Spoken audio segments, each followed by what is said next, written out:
Magandang umaga po. Umabot sa 75 ang bilang ng mga biktimang naputukan na isinugod sa East Avenue Medical Center sa Quezon City. Piccolo pa rin ang nangungunang sanhi ng mga aksidente pero may ilan ding natamaan ng ligaw na bala at nakalulun pa ng paputok. May news to go si Dante Perelio. Dante.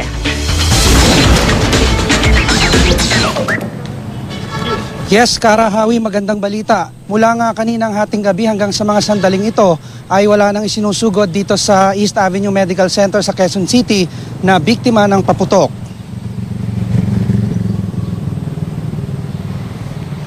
Sa kasagsagan ng selebrasyon ng bagong taon mula December 31 hanggang January 1, nasa 52 ang isinugod rito na naputukan.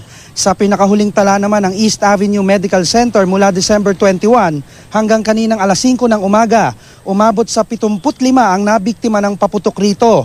58 sa kanila mga lalaki habang 17 naman ay mga babae.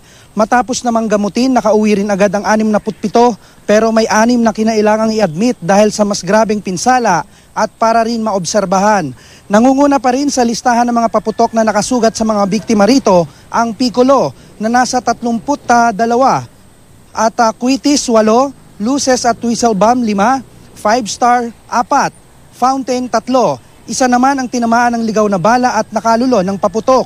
Ayon kay East Avenue Medical Center Emergency and Trauma Department Head Alfonso Nunez III, halos parehos lang ang bilang ng mga isinugod na biktima ng paputok noong nakaraang taon sa dami ng dinala doon ngayong bagong taon.